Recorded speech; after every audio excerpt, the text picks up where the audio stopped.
আসসালামু আলাইকুম। আমি বিডি ব্লগার লাকি। তোমরা সবাই কেমন আছো? আল্লাহর অশেষ রহমতে আমি তো খুবই ভালো আছি। আশা করি তোমরাও সবাই ভালো আছো। আজকে তোমাদের সাথে শেয়ার করব পুডিং রেসিপি।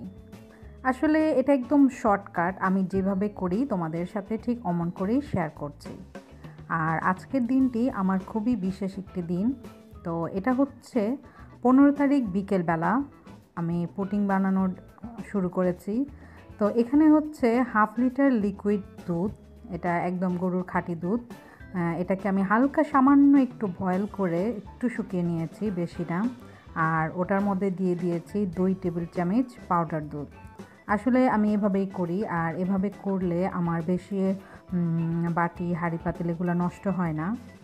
তো আমি দিয়ে আমি একটু ভালো করে নেড়ে নিয়েছি, কারণ যেন দুধটা পাউডার দুধটা চাক্কা চাক্কা না হয়ে থাকে।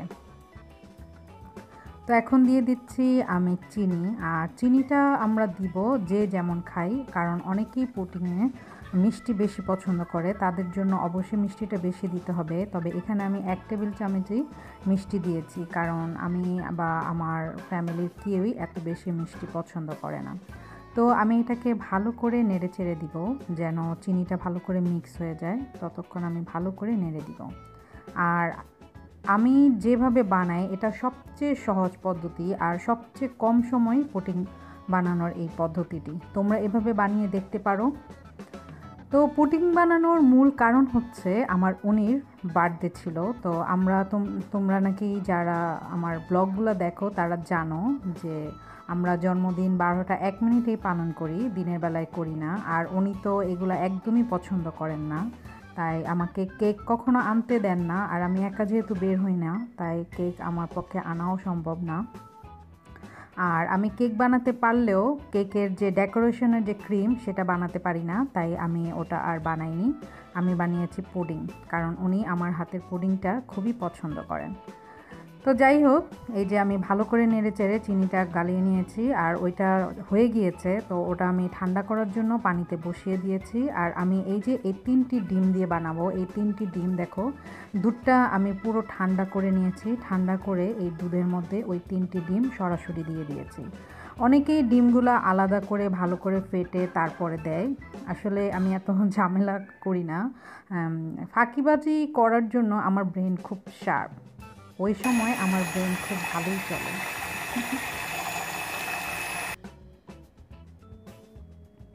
তো এই যে আমি ইলেকট্রনিক হ্যান্ড বিটার দিয়ে ভালো করে বিট করে নিচ্ছি। আর এটা যত ভালো করে আমি বিট করব, পুডিংটা ঠিক ততটাই সফট হবে আর মজা হবে। পুডিং যদি তোমরা সাদা খেতে চাও, তাহলে এটার সাথে আর কোনো কিছু না মিক্স করলেও চলবে, তবে একটু ফুড কালার দিলে এটা কিন্তু দেখতে খুবই সুন্দর হয়। তো আমি এখানে সামান্য পরিমাণ ফুড কালার ইউজ করব। এই যে অনেকে জানো এটা ফুড কালার, আর এটাকে জর্দা রঙও বলে। তো এটা আমি একদম সামান্য পরিমাণ দিয়ে আবার একটু বিট করে নিব।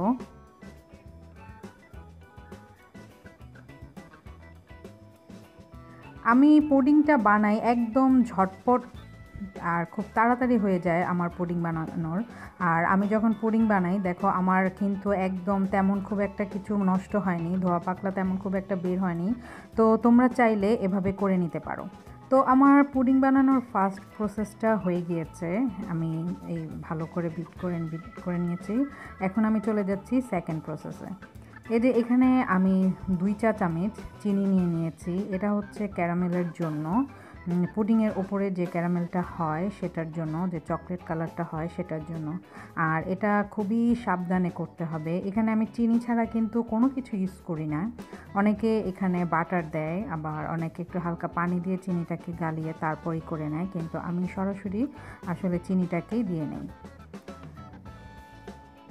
আমার হাতের পুডিং আমার বাচ্চারা খুবই পছন্দ করেন, আর আমার উনিও খুব পছন্দ করেন। আসলে আমি তেমন খুব একটা ভালো পারি না, তবে পুডিংটা আমার হাতে আল্লাহর অশেষ রহমতে ভালোই হয়, খেতে ভালোই হয়। এ পর্যন্ত যারা যারা আমার পুডিং খেয়েছে সবাই বলেছে হ্যাঁ ভালোই হয়েছে। তো এই যে দেখো চিনিটা কিন্তু গলে আস্তে আস্তে কালার চলে এসেছে। আর এটা কিন্তু আমি অনেক বেশি চকলেট কালার করব না, কারণ বেশি করলে এটা পুড়ে যাওয়ার সম্ভাবনা রয়েছে। তো এই যে দেখো চিনিটা গলার পর এই কালার হওয়ার পর আমি ভালো করে নেড়ে দিয়েছি যেন কালারটা চারিদিকে চলে যায়। আর এটা আমি কালার আনার পরপরই আমি এটা পানিতে দিয়ে দিই, কারণ পানিতে দিলে আর বেশিক্ষণ কালারটা গাঢ় হয় না, তাড়াতাড়ি এটা জমে যায়, নইলে এটা জমতে অনেক সময় লাগে। আর এই বাটিটা গরমই থাকে, এজন্য আমি এভাবে এই কালার করেই পানিতে বসিয়ে দিই। তো এই যে দেখো পানিতে দেওয়ার পর কত ঝটপট করে এটা জমে গিয়েছে। এইভাবে যদি তোমরা করো আসলে সময়ও খুব বাঁচে, আর কিন্তু খেতেও কিন্তু খুবই মজা হয়। তোমাদের যদি ঝটপট ফাঁকিবাজি কোনো কিছু জানার ইচ্ছে থাকে তাহলে অবশ্যই অবশ্যই আমাকে জিজ্ঞেস করবে, কারণ এই ক্ষেত্রে আমার ব্রেন খুবই চলে। তো এই যে দেখো আমি যে মিক্স করে রেখেছিলাম দুধ ডিম চিনির যে মিক্সটা, সেটা আমি এখন দিয়ে দিলাম এটাতে। আর এটাতে অবশ্যই খুব ভালো এয়ারটাইট একদম ঢাকনাওয়ালা বাটি নিতে হবে যেন পানিটা ভিতরে না যায়, কারণ এটা আমি এখন পানিতে বসাবো। তো এই যে দেখো আমি একটি বড় পাতিলে পানি দিয়ে নিয়েছি, আর এমন একটা স্ট্যান্ড, এই স্ট্যান্ডটা সবার ঘরেই থাকে। আর যদি তোমাদের ঘরে না থাকে তাহলে তোমরা সরাসরি এটা পানিতেও বসিয়ে নিতে পারবে, কারণ আগে আমার স্ট্যান্ডটা ছিল না, তখন আমি সরাসরি পানিতেই বসিয়ে দিতাম। তবে খেয়াল রাখতে হবে পানিটা যেন এই পাত্রের উপরে চলে না আসে, কারণ এই পানির ভাপেই কিন্তু পুডিংটা হবে। আর আমি কিন্তু ভালো করে ঢাকনা লাগিয়ে রেখেছি, কারণ পানিটা যেন পুডিংয়ের ভিতরে না চলে যায়। তো আমি ঢাকনা লাগিয়ে প্রায় আধা ঘন্টা রেখে দিয়েছিলাম। আধা ঘন্টা পর আমি এসে দেখছি, তো দেখো আর অবশ্যই আমি চুলাটা বন্ধ করে রেখে কিছুক্ষণ ধোয়া বের করে তারপরে কিন্তু আমি হাত দিয়েছি, কারণ পানির ভাপে হাত পুড়ে যাওয়ার সম্ভাবনা থাকে। তো এই যে আমি দেখো ঢাকনা খুলে নিয়েছি। এখন এটা আমি হয়েছে কি না আমার পুডিংটা এটা দেখার জন্য আমি একটা স্ট্রোর মতো নিয়ে নিয়েছি লাঠি। দেখো তো এটার মধ্যে কিন্তু কোনো কিছু আসেনি, এর মানে ভিতরে কোনো কাঁচা নেই, এটা পুরোপুরি কমপ্লিট হয়ে গিয়েছে। তো এই যে দেখো আমার পুডিং হয়ে গিয়েছে। আর খাবারের ক্ষেত্রে আমার উনির আসলে ভাগ্য খুবই ভালো, খুব সুন্দরই হয়েছে, আমার কাছে তো ভালো লেগেছে, জানি না তোমাদের কাছে কেমন লেগেছে। তো বিকেলবেলা আমি পুডিং বানিয়ে ফ্রিজে রেখে দিয়েছিলাম। আর এটা হচ্ছে 15 তারিখ রাত্রে 11টার সময় আমার মেয়ে আমার ছেলে ওরা বেলুন ফুলাচ্ছে ওর পাপাকে সারপ্রাইজ দেওয়ার জন্য।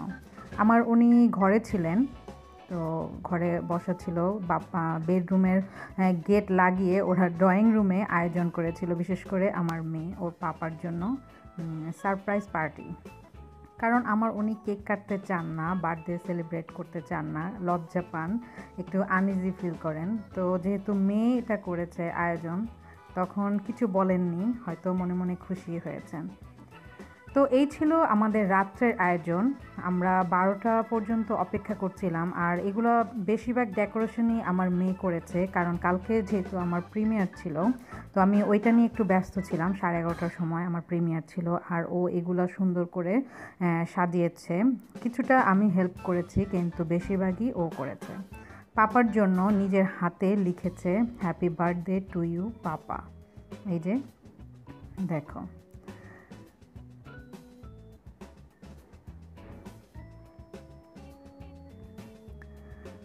আসলে এই দিনটি আমার জন্য, আমার সন্তানদের জন্য খুবই বিশেষ একটি দিন, কারণ এই দিনে উনি পৃথিবীর বুকে এসেছিলেন বলেই উনি আমাদের জীবনে এসেছেন।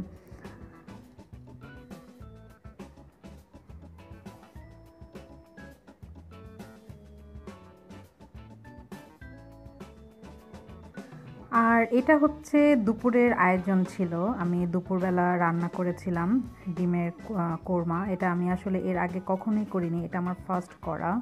আর করেছিলাম গরুর মাংস ভুনা আর মুরগির মাংস আলু দিয়ে। আর আমরা পোলাও খেলে সবসময় শুটকি ভর্তা এটা থাকতেই হবে, সেটাও করেছিলাম। আর মিক্স একটা ভেজিটেবল করেছিলাম। তো জানি না আমার আজকের ব্লগটি তোমাদের কেমন লেগেছে, তবে আমার জন্য যেহেতু বিশেষ দিন, আমার বিশেষ দিনটি তোমাদের সাথে শেয়ার করলাম। তোমাদের কাছে যদি ভালো লেগে থাকে তাহলে অবশ্যই একটি লাইক দিয়ে আর কমেন্টস করে আমাকে কমেন্টসের মাধ্যমে জানিয়ে দিবে। আর তোমরা নাকি যারা এখনও আমার চ্যানেলটি সাবস্ক্রাইব করোনি তারা সাবস্ক্রাইব করে নেবে।